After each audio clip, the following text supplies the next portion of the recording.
Welcome everyone to Vinyl Revival album encounters for Kraftwerk. My name is Russ Johnson, and I'm part of the Vinyl Revival team. And it's my pleasure to introduce tonight's program and my fellow Vinyl Revival colleague John, who's going to be taking us through the albums and their career and then all the folks they influenced and it's going to be a fun evening. But first, I just want to tell you a little bit about Vinyl Revival. It's a program that is based at the Minneapolis Central Library right downtown and funded by Minnesota's Arts and Cultural Heritage Fund. We have thousands upon thousands upon thousands of vinyl records at the library, and we make them available on a rotating basis in our listening room that is located on the third floor of the library. You can stop on down and pick some records. And we have collections, curated collections of records from local musicians, vinyl enthusiasts, staff members. We change out the selection regularly. So come on down. But in addition to that, we do regular programs, both virtual and live, including album encounters, which is a recurring discussion of music and albums where we play tracks, spin it right from the vinyl, which we'll be doing tonight. But we also have listening parties, such as the one next week. We have an Indigenous rock listening party on Wednesday next week.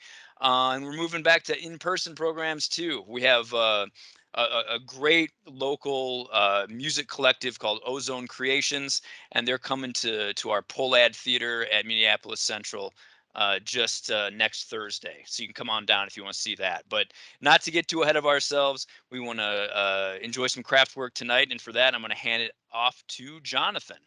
Take it away, John. All right. Well, welcome everybody. Yeah, tonight we're going to be discussing the entire career of Kraftwerk and playing cuts from most of their albums and talking about their influence on all all different kinds of music. And yeah, we'll be getting to all that. I just want to mention that I'm going to be doing most of the presenting on this, but if anybody out there like has any comments, any questions, I'm not an expert on Kraftwerk, so I might not know answers to all the questions, but if you have anything to add, there is a chat feature on here. You can press, there's like a little thought bubble thing that you can open up the chat and you can type in comments, and Russ will be kind of looking at that. And if anything is interesting for us to talk about, he'll break in and tell me that about your comment or whatever. And so yeah, we just hope to have a good time here. And so I will just get started. uh, I'm assuming that probably a lot of people who are tuning in tonight know something about Kraftwerk, so maybe this will be sort of a rehash, but just a quick little background. Kraftwerk are a German band formed in Dusseldorf in 1969 by Ralph Hutter and Florian Schneider. So 1969, they've been together over a half a century, over 50 years. Widely considered the pioneers of electronic music. That's quite an understatement. They influenced so much, and we're going to be getting into more detail on that a little bit later. They first started out in the experimental music scene that came to be known as krautrock. Bands like Can and other people, but over time they fully embraced electronic instrumentation, including synthesizers, drum machines, vocoders, etc.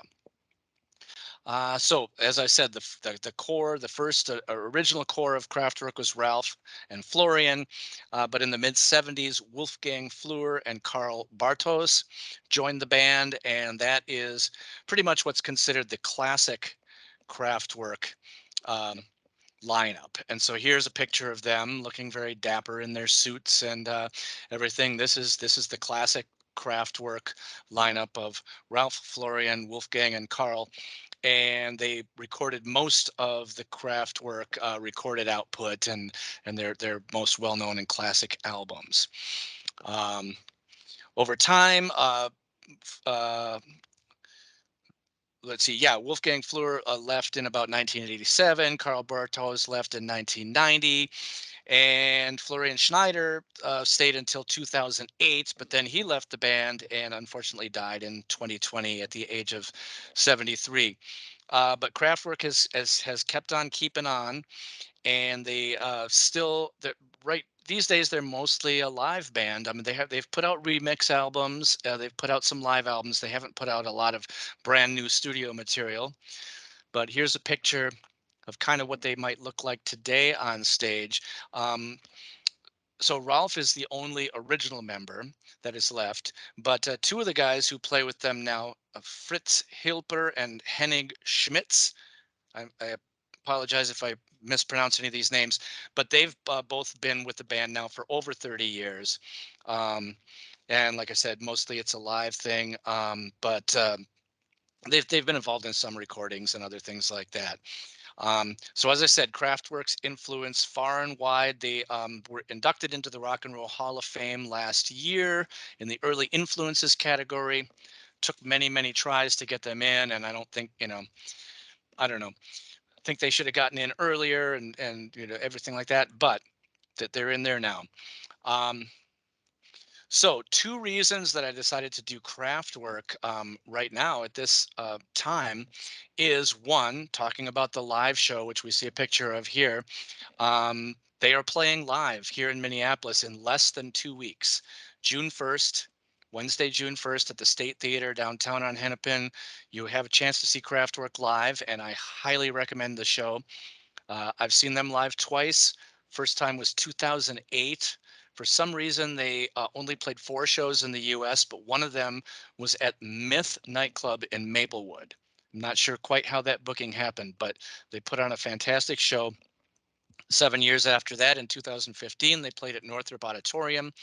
That show upped the ante with better visuals, better sound, and it was 3D. You wore the 3D glasses and got the 3D effects. That's what it's going to be again at the State Theater on June 1st. But we're not going to celebrate something on the Vinyl Revival show without having vinyl of the act, of course, because that's what our group is all about. And last year we got an amazing donation from a guy named Matthew Marvel. His widow donated his record collection to us. He was a DJ, a record collector. He collected mostly dance music. Amazing stuff. We got like 6,000 albums from him. Everything Parliament Funkadelic ever did. Just so much dance music that you could ever imagine, and just about every single Kraftwerk album on the planet.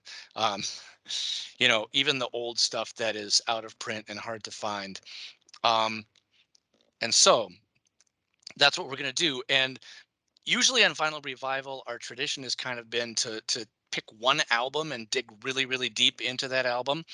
Um, and since we got just about every single Kraftwerk album, we're going to try something a little different tonight and see how it goes. And we're going to go through their entire career and just play a little bit off of just about every one of their albums, maybe 2 minutes, 2 or 3 minutes of each, and talk about them and kind of see the progression of the band. Um, and also, I'm showing a picture here of a book that's about Kraftwerk. I'm just going to say straight up, I am not an expert on Kraftwerk. I don't dig deep into all the little details. So again, if anybody has anything they want to mention in the chat that I might not know or whatever, feel free to do that. If you, I did kind of take a look at this book. You can see the foreword is by Karl Bartos, who um, uh, cooperated with the author to write this. So that it's one good book on Kraftwerk if you want to really dig deeper. So without any further ado, let us get to the first thing. Now, as I said, Ralph and Florian met in the late 60s, and right before they formed Kraftwerk, they joined a group called The Organization, who put out one album in 1970 called Tone Float. And I'm pretty sure it's out of print. You can't find it anywhere except, of course, on YouTube. You can get the entire thing on YouTube and listen to it. And so this is, again, before they got heavy into electronic music, it's a little bit of the very origins of Kraftwerk. We'll listen to a little bit of this song, which is called, let's see, Milk Rock.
All right, that's a little bit of little taste of the organization Tone Float, and as I said, the entire thing is available on YouTube. You can listen to the entire album if you feel like digging deeper into that.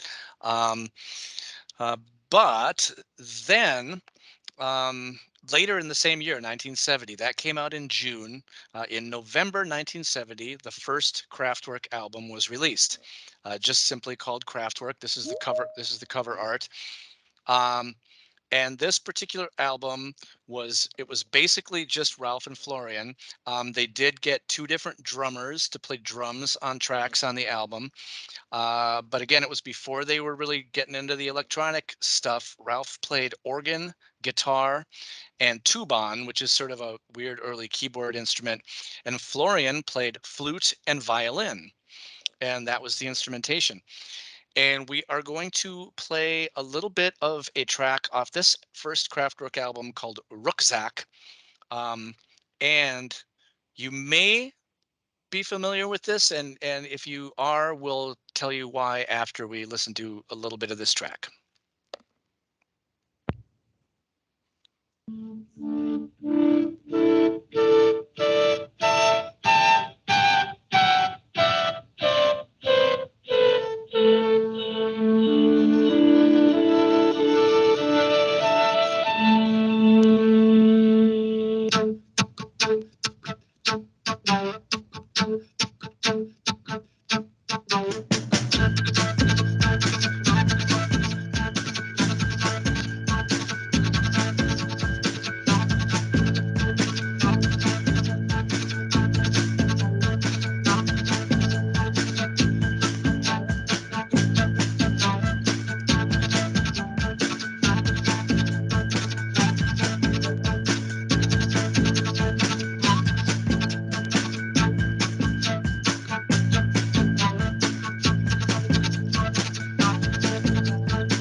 All right, Brian, that's good.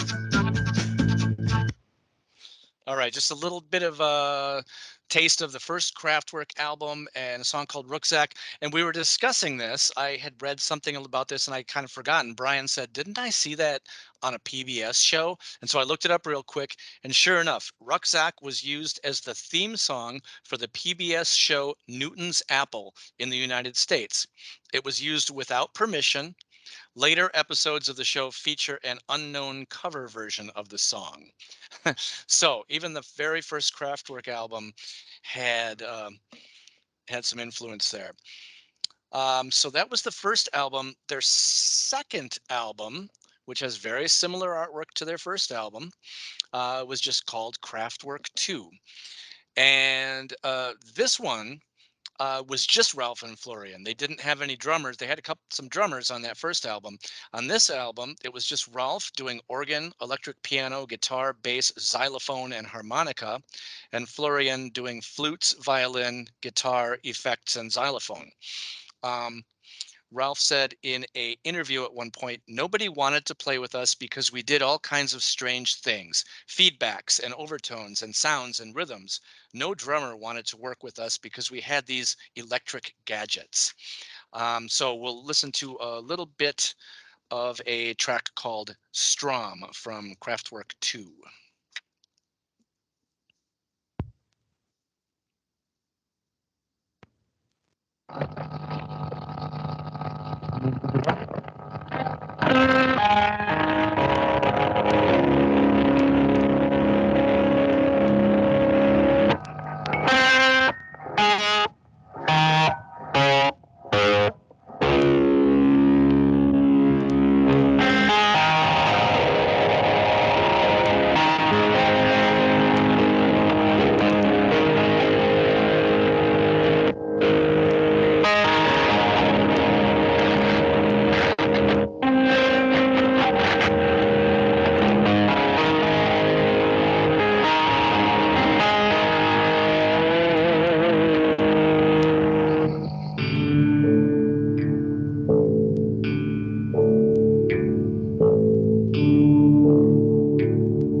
All right, Brian. So just giving you a little taste of these things, so you can kind of see how very, very different this was to what Kraftwerk became. And again, I think these things are out of print. Maybe you can find them somewhere for way too much money, but all of it, again, is available on YouTube. So you can always find this stuff and listen to the entire thing if you're interested. Um, so the next picture I'm going to show you is not Kraftwerk. Some of you might know who this is. This is a picture of the artists Gilbert and George. And apparently, in about 1970 or somewhere around then, Ralph and Florian were in Dusseldorf and went to a Gilbert and George exhibition of their artwork. And they got very excited about the idea of bringing art into everyday life. Um, and they sort of, apparently, if the story is true, um, kind of decided to start wearing suits like this. And for years later, Kraftwerk would usually be their public image was in suits. So if you see this picture and the next one, they're very kind of similar. Here's Gilbert and George, and there's Ralph and Florian. And this is the cover of the third Kraftwerk album called Ralph and Florian. And you may have guessed that, yes, again, this album is pretty much just Ralph and Florian doing all the instrumentation and all the music. This one does find them moving a little bit closer towards their signature electronic sound. Um, let's see, there's more keyboards and organs, and but there's still guitar, bass, flute, violin, etc.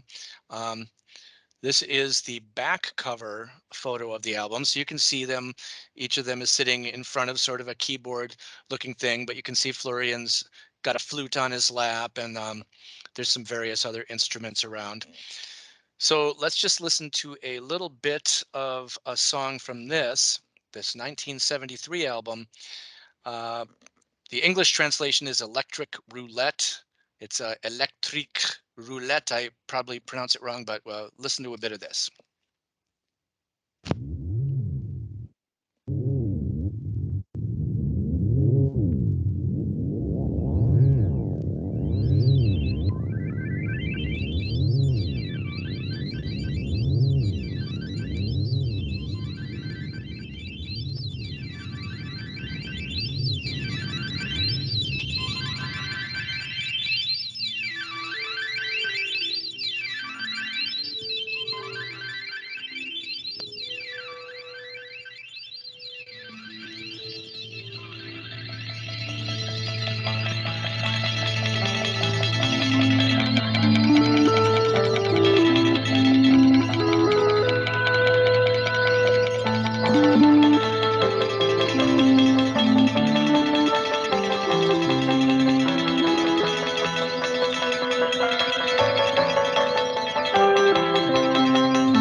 right, sounds good. All right, so we can see how they're slowly moving their sound towards a little bit towards what we know of as Kraftwerk, um, and so of course what's coming next. Now you might recognize this one. So a kid of the '70s. This album came out in 1974. Their fourth album, Autobahn. In 1974, I was 10 years old, and this was definitely my first experience with Kraftwerk.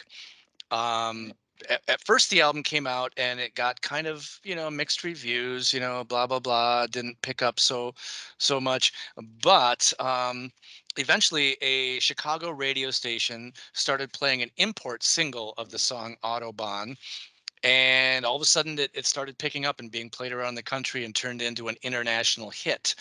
uh, so there was the 3.5 minute version of it, uh, but if you know there the actual song on the album took an entire side. It was 22 minutes, 22 and a half minutes, something like that. And there used to be album rock stations like KQ92 back in the day, and late at night they would play the entire thing, the 22-minute thing. And as a 10, 11-year-old kid listening to the radio, I'd like lie in bed late at night and just like, whoa, this is something.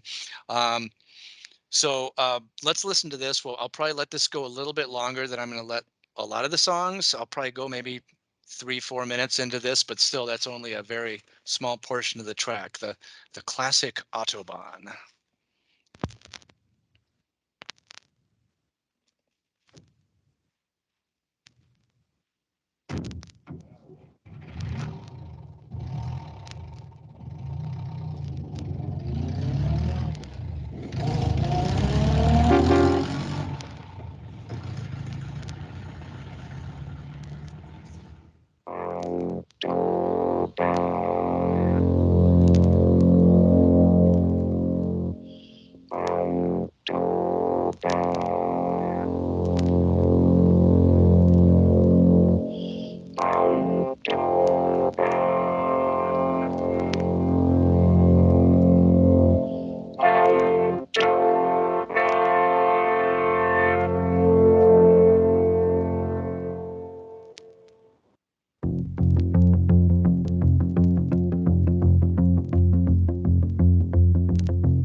All right, that's probably good. So again, Autobahn, we're not going to play the full 22 minutes, but it is well worth listening to the full 22 minutes as I did as a young child laying in bed late at night in the mid 70s. So that was 1974 was Autobahn. Their next album was 1975. It was called Radioactivity, and it was the first 100% entirely electronic album. And it was sort of a loosely a concept album organized around themes of radioactive decay and radio communication. Hence, here, let me forward to the cover of that one. Hence, like radio dash activity could be radioactivity or radioactivity. So it had songs like uranium and Geiger counter, but also songs like airwaves and antenna and things like that about the radio waves. Um, I so don't let understand this thing. Who's like un? so let's just Is that yeah, and if other people are listening, you might want to mute your microphone so we don't get sort of background from that. But yeah, let's listen to a little bit of the title track from Radioactivity.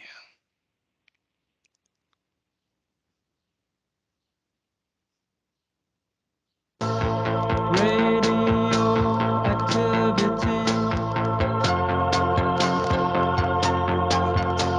is in the air for you and me. Radioactivity discovered by Madame Curie. Radioactivity tune into the melody. Radioactivity is in the air for you and me.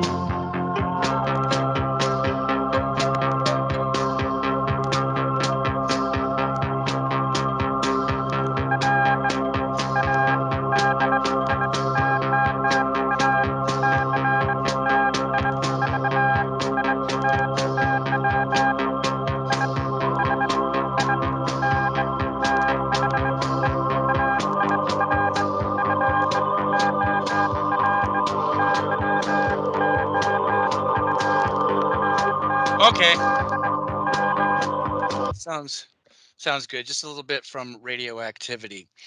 Um, all right, so we're just kind of whipping through these albums pretty quick, but pretty soon I'm gonna start talking a little bit about Kraftwerk's influence on other musicians, other forms of music, and that sort of thing.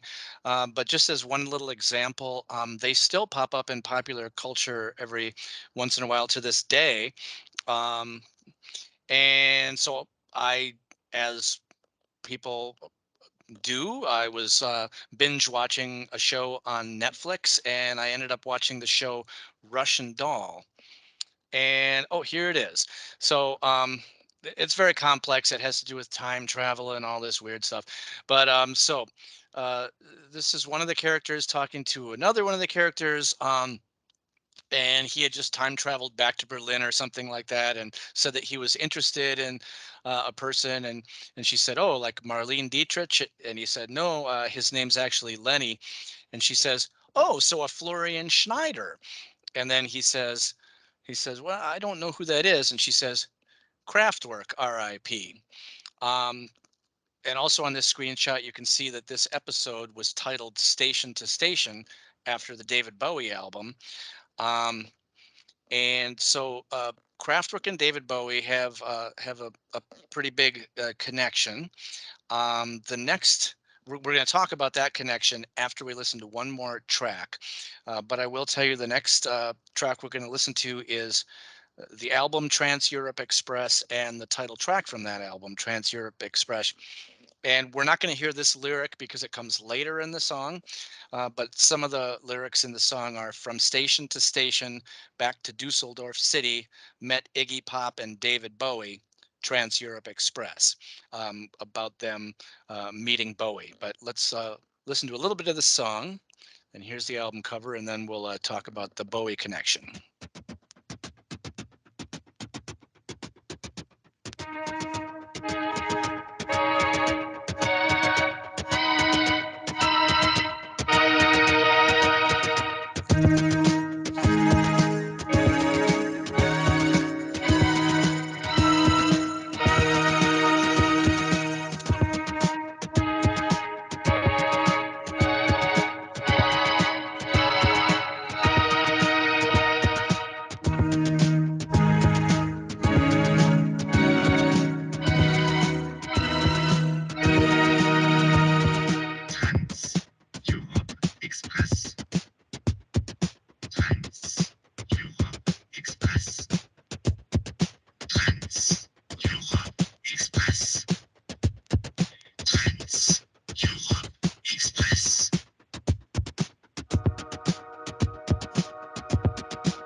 Rendezvous on Champs-Élysées. Leave Paris in the morning with TEE. Trans Europe Express. All right, that's good. Trans Europe. Yeah, sometimes on these vinyl revival things, we listen all the way through to the entire album or the entire song, and that's like very fun to do too. But like with all that we got to get through tonight, we'd never get through it all. Um, but I do want to, so I brought up the Kraftwerk David Bowie connection, and I do want to sort of get into that a little bit. Um, I'm just gonna kind of read an article here that I found from some magazine called Far Out or something like that about how Kraftwerk influenced David Bowie, and just kind of give a little info on that. So when David Bowie moved to Berlin, he had just abandoned a loveless relationship with Los Angeles, and the change of scenery enabled him to get his life back on track. From a musical perspective, the creative output of Germany began to act as inspiration, and Bowie's discovery of Kraftwerk would impact his work significantly. That glorious period of life in Berlin managed to give Bowie a sense of anonymity, a lifestyle change that benefited not only his sense of well-being but also his artistry. Prior to this moment, the creation of Station to Station had been a convoluted mess as he stared down the barrel of the gun at addiction while feeling overwhelmingly lost. My attention had been swung back to Europe with the release of Kraftwerk's Autobahn in 1974, Bowie later told Uncut. The preponderance of electronic instruments convinced me that this was an area that I had to investigate a little further. While it made him want to interpolate an electrical sound into his band, Bowie would refute that this was all down to Kraftwerk, and instead labeled that comparison as lazy analysis. Bowie insisted that while everything about the pioneering German's sound was precise and intricately planned to the finest details, he instead prepared to operate spontaneously in the studio. Kraftwerk did open Bowie's eyes to electronic music, and it has, to be said, played a significant part in his obsession with Germany. Like everything else that Bowie touched throughout his career, he did it with originality. However, he also did note what I was passionate about in relation to Kraftwerk was their singular determination to stand apart from stereotypical American chord sequences and their wholehearted embrace of a European sensibility displayed through their music. This was their very important influence on me. Later, Bowie would ask the group to open for him on his Isolar tour, which was when he was touring the Station to Station album. Yet this never came to fruition, and neither did a highly rumored collaboration between the two artists. That said, Bowie did record the largely instrumental V2 Schneider on Heroes as a tribute to the group's Florian Schneider.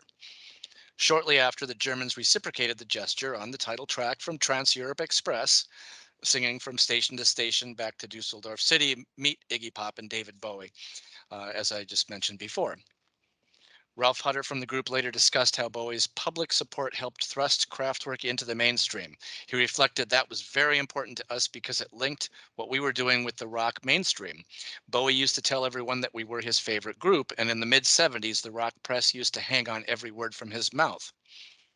Although the influence of Kraftwerk on Bowie's sound is somewhat exaggerated, they did encourage his decision to move the direction of his career in both a sonic and literal sense. While Bowie refrained from making his own version of Autobahn, the album dramatically widened his perspective on music, and his boundaries were suddenly non-existent. And then one more short quote from David, directly from David Bowie, from a 1978 interview. He says, "I like them as people very much. Florian in particular, very dry. When I go to Dusseldorf, they take me to cake shops and we have huge pastries. They wear their suits a bit like Gilbert and George, actually. God, whatever happened to those two? I used to really like them. When I came over to Europe, because it was the first tour I ever did of Europe, I got myself a Mercedes to drive myself around in because I still wasn't flying at the time, and Florian saw it. He said, 'What a wonderful car.' And I said, 'Yes, it used to belong to some Iranian prince, and he was assassinated, and the car went on the market, and I got it for the tour.' And Florian said, 'Ja, car always lasts longer.' With him, it all has that edge, his whole cold emotion, warm emotion. I responded to that. Folk music of the factories. So, having said all that, let us listen to a little bit of David Bowie's tribute to Kraftwerk and Florian Schneider from his Heroes album. This is a little bit of V2 Schneider. Whoop.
All right, David Bowie with a little bit of a tribute to Kraftwerk and Florian Schneider in particular. So we're going to just jump ahead now to 1978 and the Man Machine album. this album was definitely a further refinement of their mechanical style and more danceable rhythms. Uh, some people have described it as new wave electro pop and things like that. And definitely 1978, you can even see the visual influence would certainly be on sort of the new wave scene, and definitely the sound as well. And we're going to talk a lot more about that. But first, let's listen to a bit of the Robots.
Charging our battery,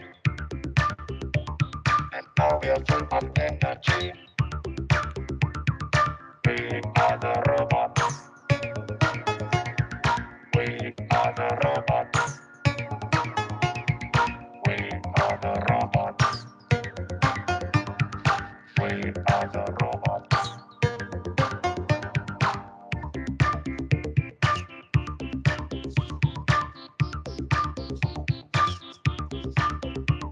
We're functioning automatic, and we are dancing mechanic. We are the robots. We are the robots. We are the robots. We are the robots.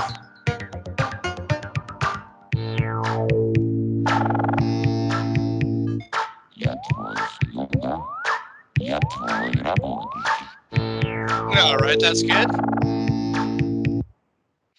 All right, Kraftwerk and the Robots. And I'm going to get into a lot of talk about Kraftwerk's influence on things besides David Bowie coming up here. First, I'm going to play a little bit of sort of a noise rock band called Big Black that some people may know something about. The fellow on the left here, you can see obviously they're doing the cover of the album, and that's Steve Albini on the left. He's got a band now called Shellac that will be playing the night after tomorrow night, Saturday night at First Avenue. Shellac is playing, so you can go down and see Steve, but he probably won't play this because this was with his band Big Black, which was his first band, and they did a cover of another song off this same album called The Model. And let's listen to a little bit of that, and then I'm going to talk more about other influences Kraftwerk has had.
All right, a little bit of Big Black doing the model.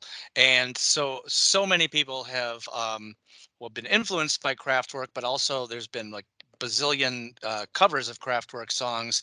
Um, Another Snakefinger, some people might know Snakefinger also did a version of that song, as well as the German industrial band Rammstein. Other new wave and punk bands and things that have been influenced by Kraftwerk include Joy Division and New Order. New Order actually sampled the Kraftwerk song Uranium on its big hit Blue Monday. Susie and the Banshees did Hall of Mirrors. Blondie said that Kraftwerk sound very much influenced them. Uh, Bands like Depeche Mode, Gary Newman, Bjork, Aphex Twin, The Prodigy, LCD Sound System, all sorts of electronic and dance music bands. U2 did a cover of Neon Nights. The influence is far and wide. And I think, yeah, we're going to play one song off their next album after this, and then we're going to get into Kraftwerk's influence on hip hop music. But okay. But first, let's listen to a track from their album Computer World. Now, let me just see.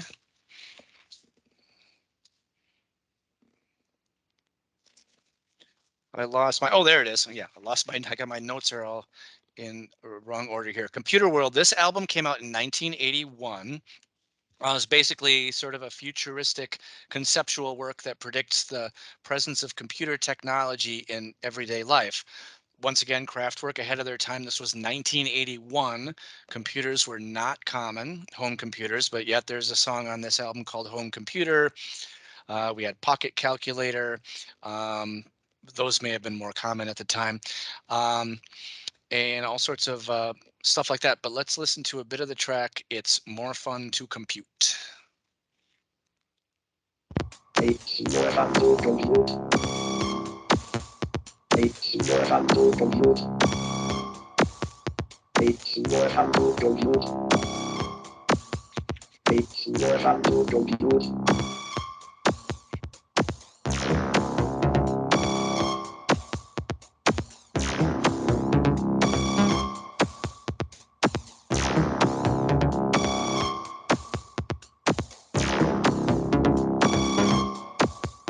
It's more fun to compute.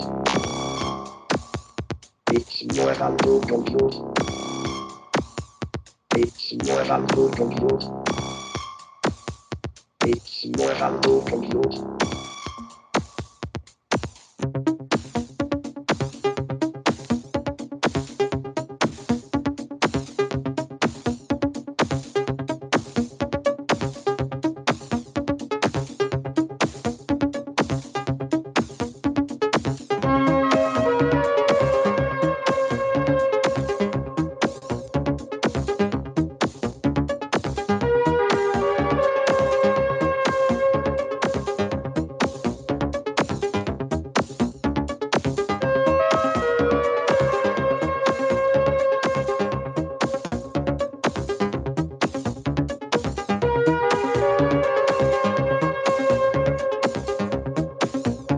All right, I guess that's good. All right, so this whole album is just wonderful, kind of dancey, poppy, new wavy stuff. I remember, again, this is 1981, so I believe I was a junior in high school, and I have this vivid memory of having some like class where we went down to the government center, and it was something with like we got to go and look at courtrooms, or I don't know, it was some sort of out of school kind of thing. And all the hip hop kids, all the black kids and the hip hop kids were listening to this album, and they were like, man, these German boys, they're funky, man. They're funky. And they just loved this album. And so that's the next thing that I'm going to get to is from a bunch of German guys playing electronic instruments. um, Kraftwerk had a huge influence on hip hop music and funk music and stuff like that. And I'm going to play a song here, a little bit of a song by Africa Bambaataa and Soul Sonic Force, Planet Rock. And just a little bit of history on this song. Africa Bambaataa, before he started making his own music and stuff, he was a DJ, and one of the bands that he found out about, in his career was Kraftwerk. And he hooked up with, this song is produced by a guy named Arthur Baker. And so Bambaataa and Baker decided that they wanted to create a record based on their mutual love of the band Kraftwerk. Baker had recalled that when he heard the Kraftwerk song Numbers, which is from the album that we just listened to, when he heard the song Numbers being played at the Music Factory in Brooklyn, he saw black guys in their 20s and 30s asking, "What's that beat?" So I knew if we used that beat, it was going to work. The use of Kraftwerk's music was without permission. Once again, the band after that approached the label and they agreed to give Kraftwerk $1 for every record sold. But then they increased the price of every record sold by $1. So this song actually features two different Kraftwerk songs sampled in it, and it's Numbers and the melody of Trans-Europe Express. So let's listen to a bit of this. Party people, can yo get funky? So Sonic Force, can yo get funky? The Zulu Nation, can yo get funky? Yeah, just hit me. Just hit the funk and hit me. Just get on down and hit me. That bot getting so funky now, hit me. Yeah, just hit me. It's time to chase your dreams about the seats. Make your body sway, socialize. Get down. Let your soul lead the way. Shake it now. Go, ladies. It's a living dream. Love, life, live. Come play the game. Our world is free. Do what you want, but free.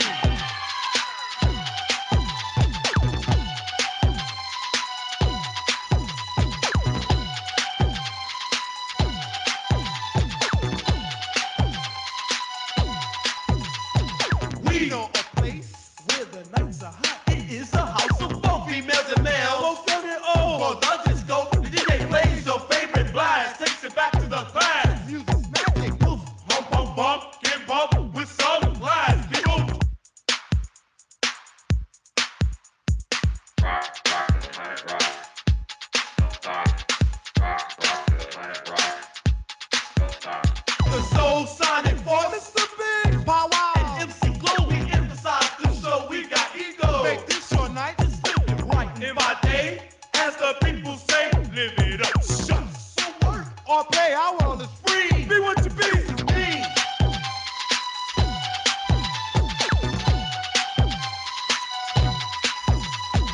Rock, rock the planet rock. Don't stop. Rock, rock the planet rock. Don't stop. All right, there. So you can hear Kraftwerk is all over that song. And so it's amazing that they didn't get credited for it in the beginning, but luckily they got some money for it after that. And to just kind of go a little bit further into the influence on hip hop, this is Dr. Dre. And Dr. Dre, if you're not familiar, is one of the biggest hip hop producers and also artists in his own right. If you watch the Super Bowl this last year, he was part of the halftime Super Bowl performance. And this is an interview from 10 or more years ago. But he was asked, who is your favorite artist at the moment? What is playing on your iPod? Dre. I don't actually have a favorite right now. I've been listening to a lot of old 60s and 70s music, things like Kraftwerk and Parliament Funkadelic. I've really been listening to a lot of Kraftwerk. 1970s German electronica? That might surprise people. Kraftwerk has had a really big inspiration at the beginning of hip hop. My taste changed with the season. Right now it's Kraftwerk. I'll see what happens next. I can't see what's it's behind my thing.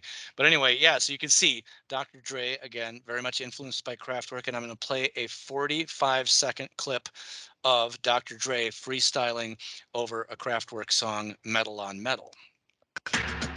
It's complicated, but I'm glad I made it. Why debate it? say I'm the greatest. Must be doing something wrong if you ain't got haters. So elevated, I might as well celebrate it. I think it's time to get activated. Yes, you are now tuned in to the pharmacist. Yes, free drugs. Your dreams and your prescriptions have just been fulfilled. All right, there, a little bit of Dr. Dre freestyling over a Kraftwerk song. So, yeah, another influence. And then here's just a little fun one that I'm going to throw in. This is a guy named Senor Coconut, and he did an entire album of Kraftwerk songs, all done in different, like, cumbia, cha-cha-cha, different styles like that. And it's a really cool album if you can find it. And this is just a little bit of the robots from that.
We're charging our battery, and now we're full of energy.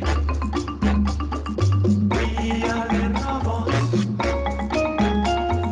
We are the robots. We are the robots. We are the robots.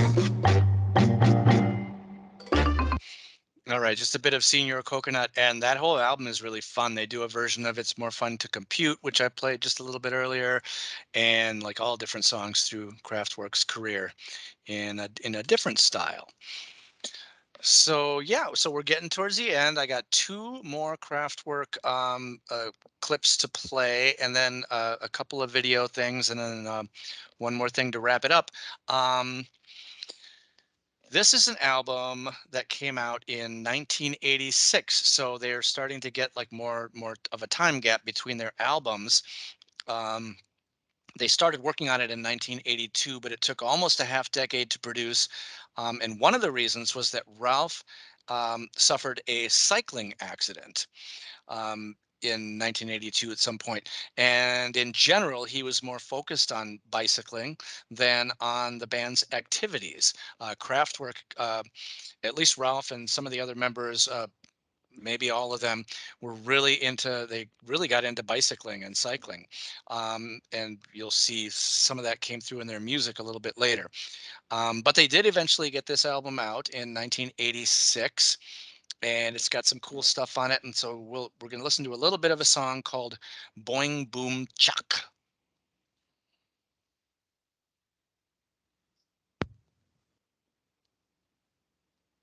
Boing, boom, chuck. Boing, boom, chuck. Boing, boom, chuck. Boing, ping, boom, chuck. Ping, boing, ping, boom, chuck. Ping, boing, ping, boom, chuck. Ping. Boing, ping, boom, chuck. Ping, boing, ping, boom, chuck. Boing, ping, boom, chuck. Boing, ping, boom, chuck, chuck, chuck, chuck, chuck. Boing, ping, boom, chuck, chuck, chuck, chuck. Boing, boom, chuck, chuck, chuck, chuck.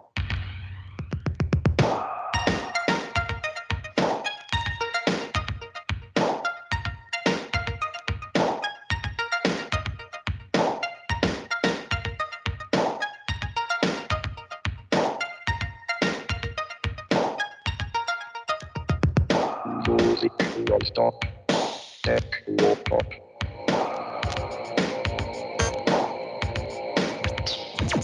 Music non-stop, techno pop.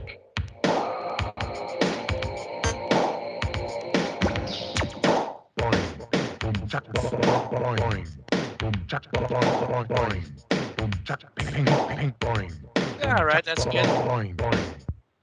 All right, so just a little taste of Boing Boom Chuck from Electric Cafe.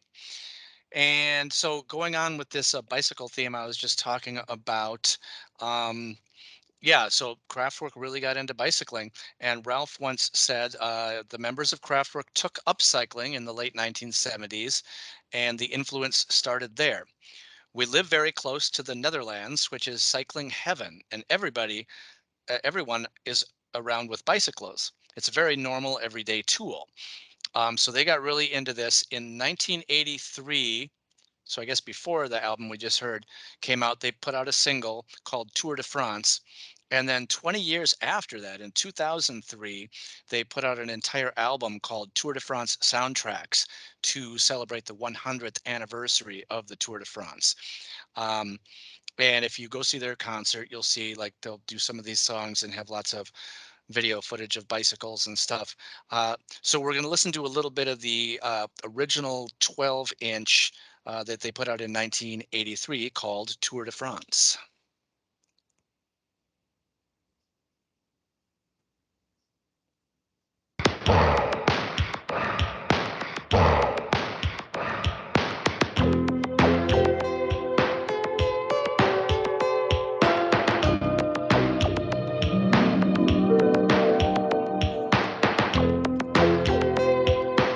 Is this at the right? Yeah, I think we got to go 45 on that.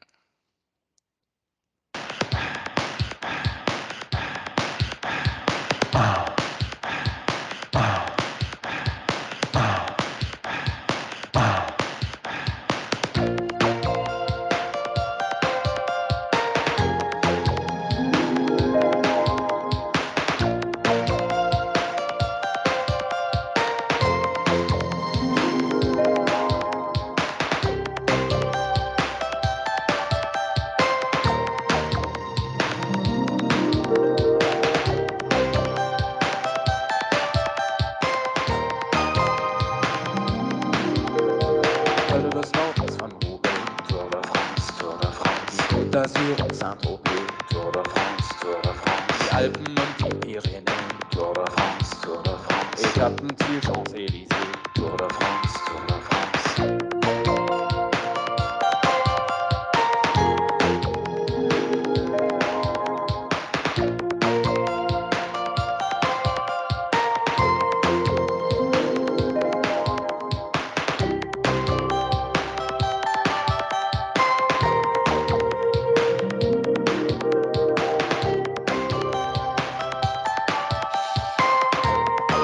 All right, that's good.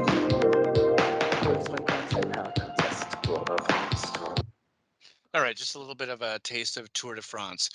So, there you have it. We've kind of done a whole very quick overview of most of the recorded output of Kraftwerk. Now, in more recent years, they have recorded some live albums and they've done some remix projects and things, and those are interesting. But that's kind of the core Kraftwerk collection that we've listened to here. And all of those albums we do have in the Hennepin County Library Vinyl Revival collection. And I am just going to end the show with a couple little videos, and then I'm going to read a thing more about Kraftwerk's influence. And so anybody who's going to the live show coming up, you have a treat in store for you.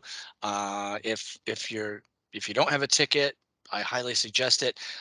Here is just a little bit into the background, behind the scenes of the Kraftwerk 3D performance from their front of house engineers. Just kind of an interesting little video that I thought we'd watch here. Ladies and gentlemen.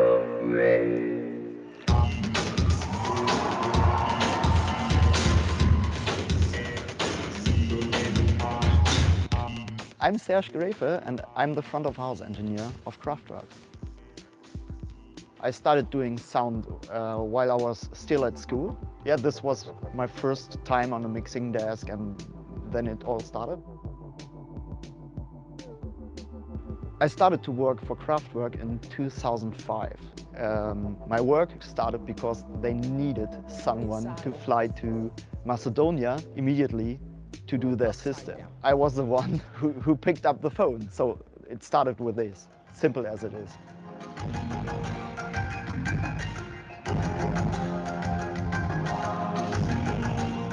Working with Kraftwerk is really fun because they always go to the technical edge, what is possible to improve their show.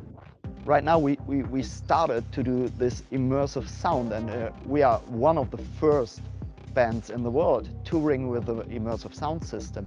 And it's such a huge playground, it keeps me fresh. We're doing new things nearly every day right now, and it's fun to do that. I started using Native Instruments software several years ago, and right now with all this new stuff and for object-based mixing, there are so many tasks. We have to control all the audio objects. This is the mixing desk, sending direct outs to the immersive sound engine. This is an iPad, which allows me to control audio objects live. This is a view of the audio objects related to the room. One more computer, it's my recording computer. This is my Reactor setup. Reactor is a modular software environment where you can create your own synthesizers, groove boxes, or effects engines.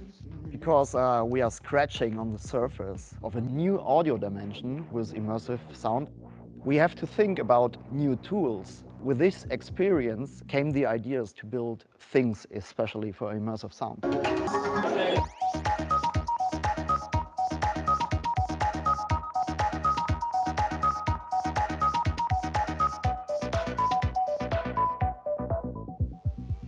For me, one of the most inspiring moments with Kraftwerk were the concerts in the Walt Disney Concert Hall in Los Angeles. We did immersive sound there, and it was the first time where I said, now we got it. Kraftwerk has always been a very technical band. They were always on the pulse of time when it comes to technique.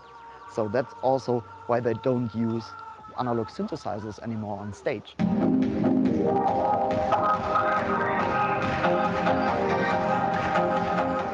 The biggest benefit in using immersive sound systems for the artist is that they can present their music in the way they want the listener to hear it. And it expands the possibilities of creating an emotional soundscape. More people can feel the music.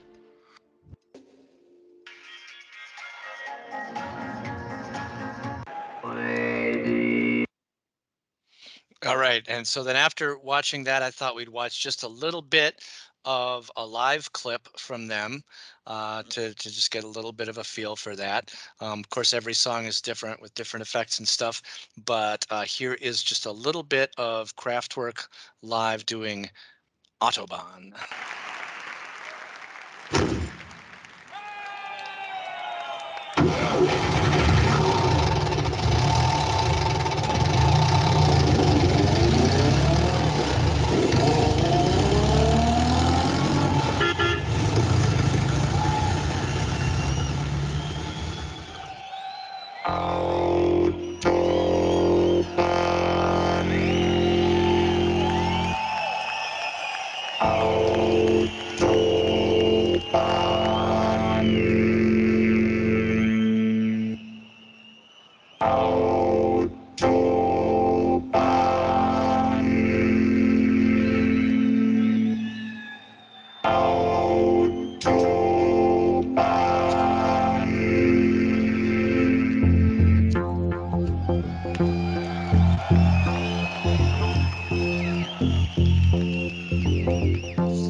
auf der Autobahn.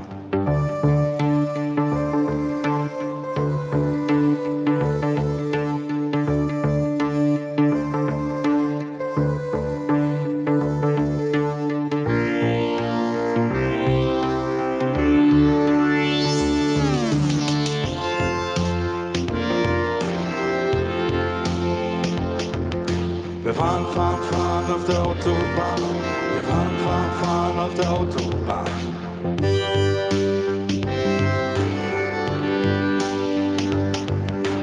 Vor uns liegt ein weites Tal. Die Sonne scheint wie Glitzerstahl.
All right, so just a little taste of the Kraftwerk live show, but yeah, I can just guarantee you it's pretty amazing, especially with the 3D glasses and all that.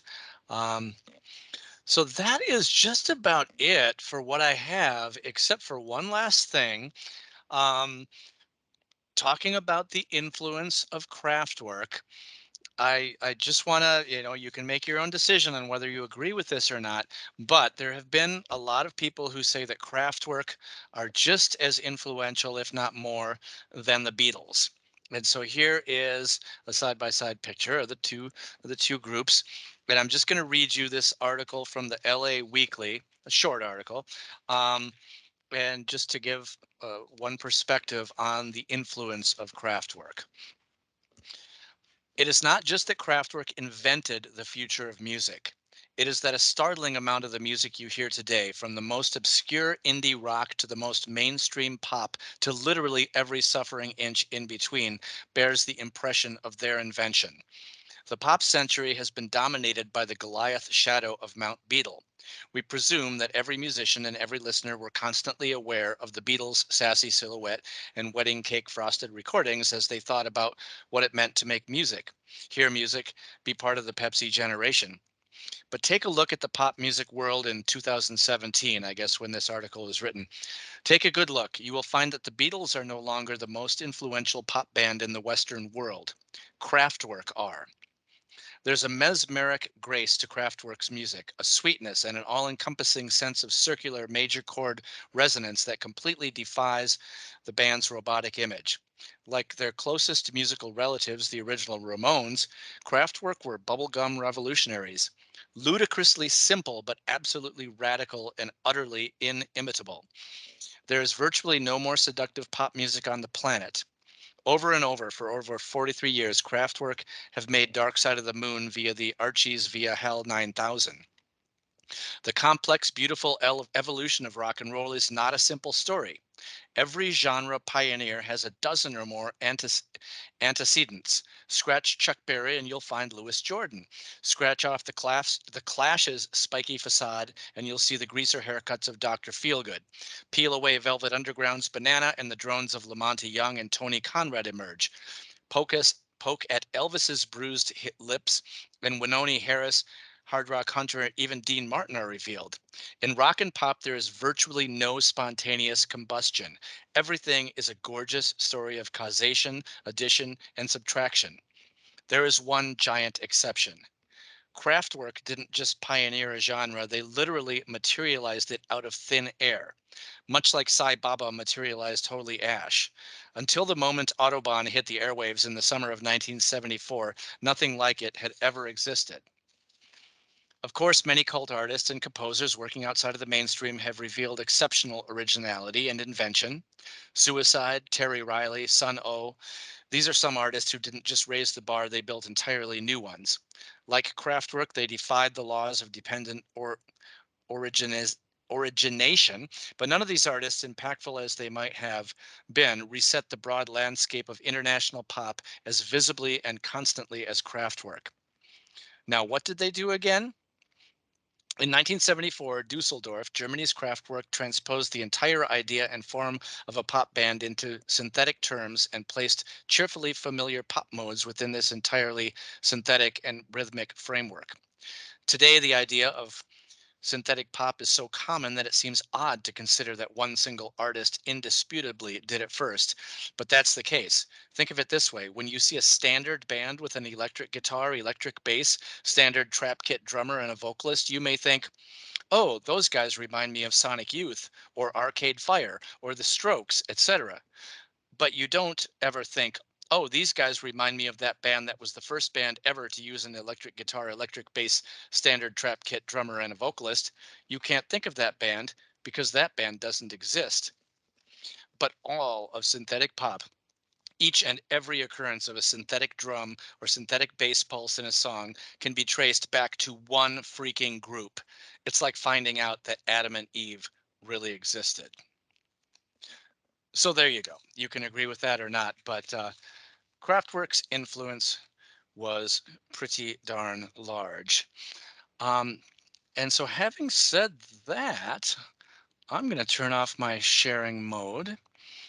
And that's pretty much. Hey, Brian, this is Russ. Before we go, do you have a favorite Kraftwerk album? We had a question in the chat.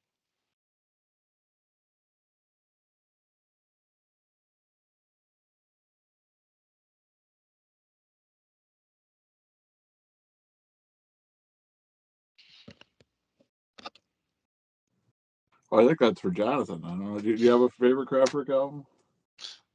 Oh, sorry. I thought he was talking to you, Brian. But do I have a favorite Kraftwerk album? I don't know. There's so many that are. I mean, I guess my favorite is kind of the middle period, like Autobahn, because that's the first time I ever, heard about them. And and then like Man Machine Computer World. Those were like some of the ones when I was first starting to do radio, and yeah, those would probably be my favorite. That sort of middle period. Did anything else come up in the chat? Like I couldn't really see because I was doing the whole presentation thing.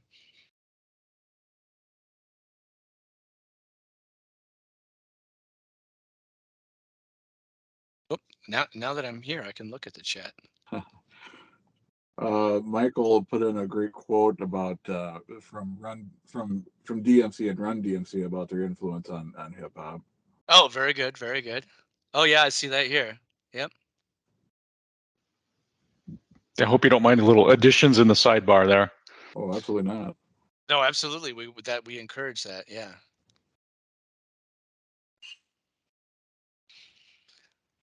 All right. Well, yeah, that's about, we usually schedule these things for about an hour and a half, and here we are at about an hour and a half.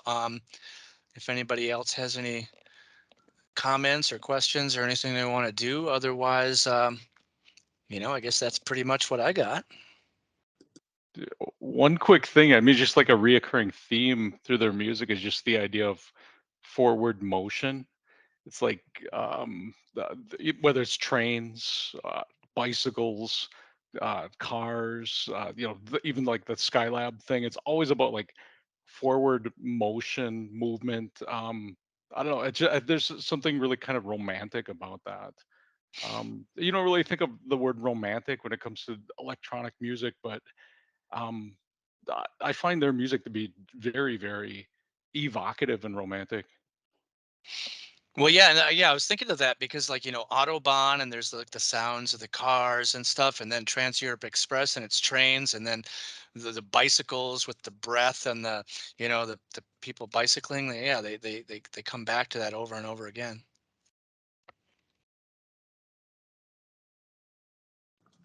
I've got one more now. I'm thinking of when you go through these, you know, we do a lot of research on them. What was the one thing that you learned this time that you didn't know that surprised you the most?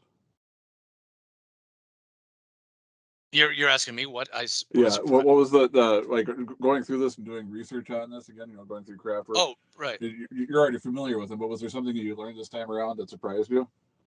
I guess I didn't know so much about their I haven't listened to their early stuff as much, and I need to go back and like listen to all that stuff now. But I didn't realize that they did so many albums where it wasn't electronic and they were kind of with where Florian played the flute, for instance, and the violin, and they were playing guitars and basses and traditional instruments. And it took them a few albums, 4 or 5 albums, to get to the electronic stuff. So yeah, I kind of want to go back and listen to that early stuff and kind of see how it evolved.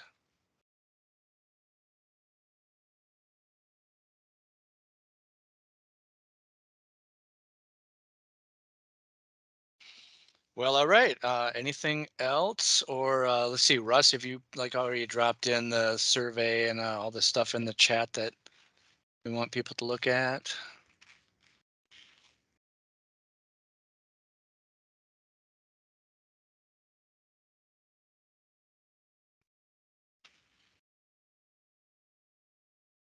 If not, go ahead. Jonathan, are you planning on going to go see Kraftwerk at the State Theater? Oh, absolutely. Yes. Yeah. Yeah. It'll be, I've seen them twice before, and this will be my third time. Very much looking forward to it. That's what got me when I realized they were coming, and then that we had been gifted all of their albums. That's why it made me want to do this program tonight. So That's pretty amazing. Yeah.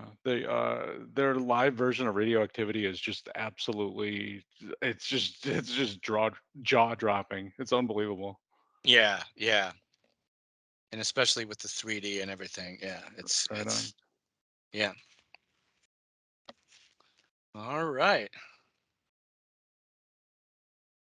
Well, if anybody else has anything else, shout it out right now or type it in the chat. Otherwise, I think we're right about 8:30 when we're scheduled to go to, and so we can pretty much wrap this up. And remember that there's a couple things coming up soon. I think it's dropped in the chat here. We got our Ozone Creations show and our Indigenous rock show, and yeah, check out our other vinyl revival things. Come down and listen to vinyl at the library when you have a chance, and we'll see you next time.